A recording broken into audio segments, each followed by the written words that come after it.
Hello and welcome back to the KCC channel. I'm Rob, and today we'll be jumping into some malicious compliance. Our first story today comes to us from Nobody Unusual 626. Don't waste your time and keep busy? Alrighty then, let's jump right in. Longtime lurker, first time posting. This happened back when I was in high school in my senior year. I worked as a cashier and bagger at a local grocery store, pretty big chain in the mid-Atlantic US.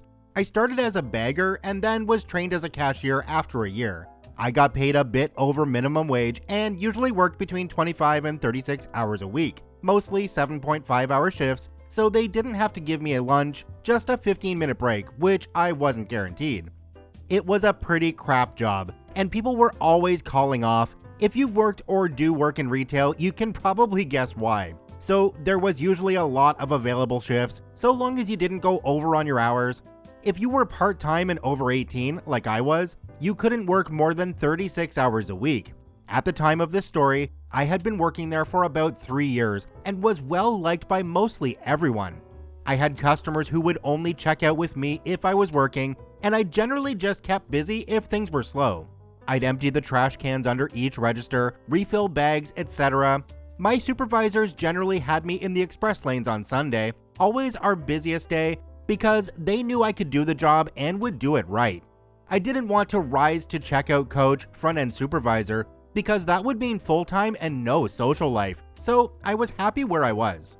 Important note, my store was known as a training store, meaning that we usually had a new manager every 6 months or so. We had a rotation of general managers who were regular, but always at least one manager in training. Generally, they'd move on after 6 months. Sometimes they came back as a department manager, think like dairy or produce, but mostly we never saw them after their stint was up.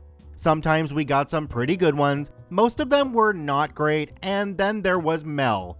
Mel was a manager in training when I started working at 15. She was and is also a lesbian. Being a lesbian in a small town where being anything but heteronormal in a predominantly red state in the early 2000s was, well, not very common. And Mel was a full-blown feminist lesbian. I don't know if she had a bad experience with men or generally just saw anything with a dong as the source of all her troubles. Regardless, she generally didn't treat us guys very well. She had rotated out after 6 months, and then my senior year came back as the PM front-end manager. This meant that she was in charge of the checkout area from about 3:30 p.m. to 12:30 a.m. After about 5, the GMs generally went home and the department managers usually left about the same time. So after 5 p.m., the front-end manager was usually the person in charge of the entire store.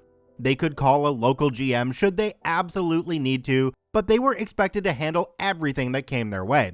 Our story takes place in August 2007. I had turned 18 back in January. This meant that I could legally work up to 36 hours and often did. I was also known as the person who would almost always come in if someone called off. Lo and behold, on a random Saturday afternoon, I took a shift working 4 to 7 p.m. as a bagger. I told the manager that I would have to clock out by 10:45 or it would put me over my hours, which the store could get in big trouble for. They said that would be fine. I took the call at 2:30 and I clocked in at 4 o'clock on the dot. Talked to the AM front-end manager to make sure I had to punch out by 10:45 and not a second later, otherwise the store would be in serious trouble. This is key for later. They said sure, no problem. I remember the AM front-end manager wrote it on the schedule that was kept at the front end. If you were on the schedule as a bagger, that was what you were. They could have you jump on a register if it got busy, but they tried to keep as few lanes open as they could. I was told by the AM front-end manager to jump on a register for a bit after work rush and then go out and do carts. I did this and promptly went outside to collect carts. It was a big lot, several acres, and people generally don't put carts in the corrals. As I was the only one doing carts and the day shift slacked off, it was hot as hell that day. There were a lot of carts to collect. I spent a good hour getting the carts back in the store. When I came back in, the AM front-end manager was gone and in their place was Mel. Mel and I usually butted heads at least once a month. Nothing terrible, but she was known for making me do the crap parts of the job. One time she made me pull an old cooler away from the wall to clean behind it because someone had spilled milk the day before and it had seeped underneath where the compressor was and so smelled horrific, despite having trained custodial staff. I'd have to mop floors, stock sugar and water, dust around registers, etc. Mind you, she never made any of the girls do this, even if they were just standing around, just us guys and me in particular. I have no idea why she disliked me so, but she did, and it sucked. By this point, it was around 6:30. Most of the cashiers were cleaning their belts and then leaving once their shift was up. When I walked in from doing carts, Mel made a beeline for me and told me that I had to stock sugar and water immediately. Biting my tongue, I went to the back to grab a cart to stock sugar and water. This sucked because it was the store brand 5-pound sugar containers that were never sealed well and the massive 24-pack water. And while the sugar usually wasn't bad on a hot day, the water tended to sell out quick, which meant lots of stocking. I spent another 30 minutes refilling the sugar and water. Before heading back up, I stopped to hit the head and hydrate. Once back up front, it was dead. One cashier, the checkout coach, Mel, and me. The cashier was a girl who I knew. I had dated her best friend briefly and talked to every now and then. To keep from getting told to do something, I refilled the bags at the end of each lane and collected the baskets. By now, it was 7. It was usually extremely dead at this point. Because there wasn't much to do, I started chatting with the cashier. All of a sudden, I hear my name being called. OP, come here.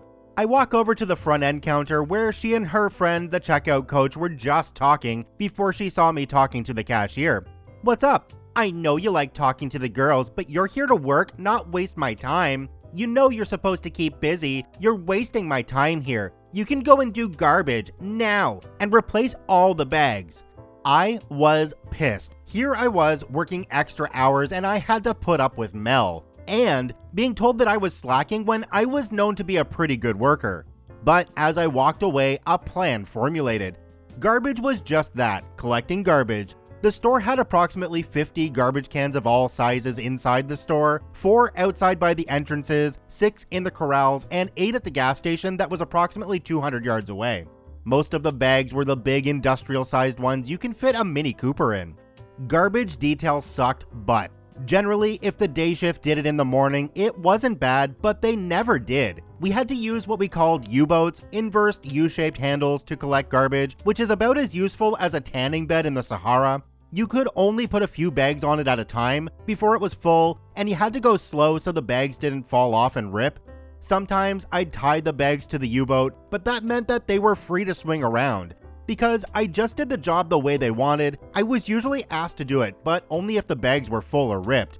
Replacing all the bags, taking them through the store to the compactor, and doing a good job usually took a minimum of 2 hours, but usually closer to 3, which was part of my plan. And once you started garbage, you had to finish it, which was also part of my plan. Management had problems with people timing it, so they had to leave before doing half of the garbage. I remember going to the back and finding exactly 1 U-boat free. I always grabbed a new roll of bags when doing garbage. Usually when doing garbage, I do the ones nearest the compactor first, so I didn't need to put them on the U-boat, I'd just carry them back. The only department I wasn't allowed to do was the meat department, probably a safety thing with the knives and equipment. So I did all the garbage in the back of the store first and then worked my way forward, replacing all the bags as I went. Because the bags were huge, I'd have to tie them smaller so they'd fit the cans. While this isn't hard, they'd need to be tight or the bag would fall inside the can and the can would need to be cleaned out using a hose and sanitizer. I never understood this. I eventually made it to the front end, where I go through and get the garbage from behind the front end. Mel usually watched me, like legit, would turn around and watch me do garbage. The U-boat is full, so I wheel it back to the compactor, which is now full. As I was not a manager, I wasn't allowed to run it. So I had to get Mel to run it. There was a key to keep it off, which entailed her ordering me to stuff more garbage in it without helping me. The compactor really was just a dumpster that compacted the trash. The door we used only opened to the chute. You had to be careful to make sure the compactor was retracted before adding more garbage to the chute, otherwise it could damage the machinery. That was the story I was told.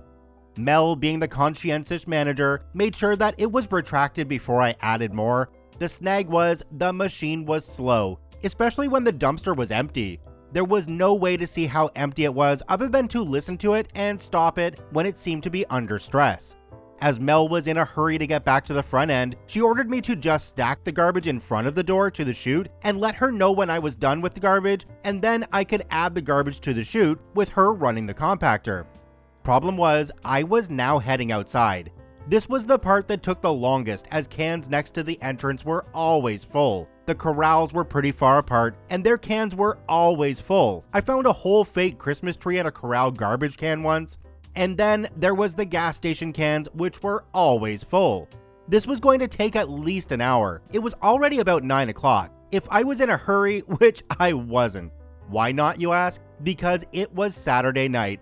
And Saturday night meant that the local farm took their migrant workers out to do their weekly shopping and to wire money back to their families via Western Union. And this farm employed a lot of migrant workers. Think a couple of school buses worth. And where was the local Western Union station? Behind our front end. Who was allowed to operate the terminal? Check out coaches and managers. How long does it take to send one person's money? About 5 minutes. And I knew, because I knew the farmer, that he chose Saturday because that's usually when the Western Union terminal is free. He usually came around 9 o'clock or so. So I act all meek and mild and go outside to do garbage. I do the corrals first and take them in and pile them up outside the compactor. The corrals cans were always disgusting. People put everything in those cans. As I'm going outside for the cans nearest the entrance, I see the farmer's bus pull into the lot.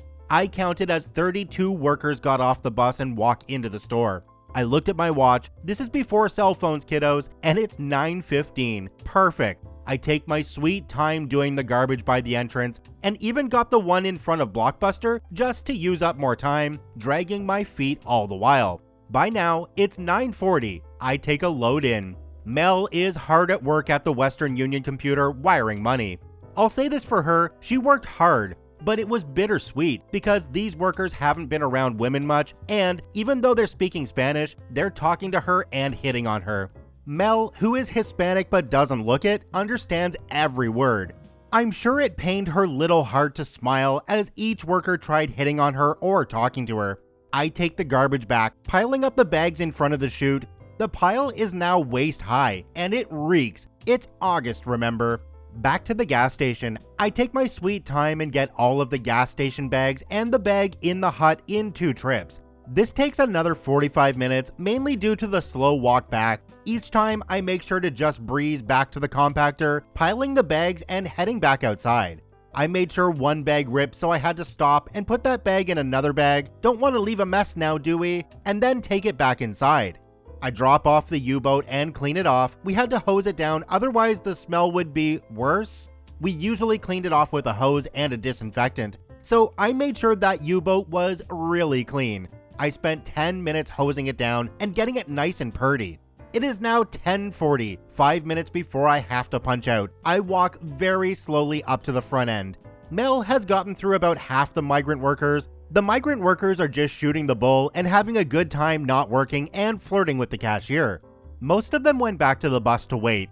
Mel, the garbage is all done. What? Oh, good. Did you throw it down the chute? Nope, you told me to come find you so you could compact it. Just go back there and throw it in the chute. I'm busy. Sorry, Mel, no can do. What do you mean, OP? Go throw the damn garbage in the chute. I can't. I need to leave. I swear she turned tomato red. You can't leave. Go throw the garbage away and do it now. I'm writing you up for insubordination. Does that mean I get overtime pay? What? No. Why would you get overtime?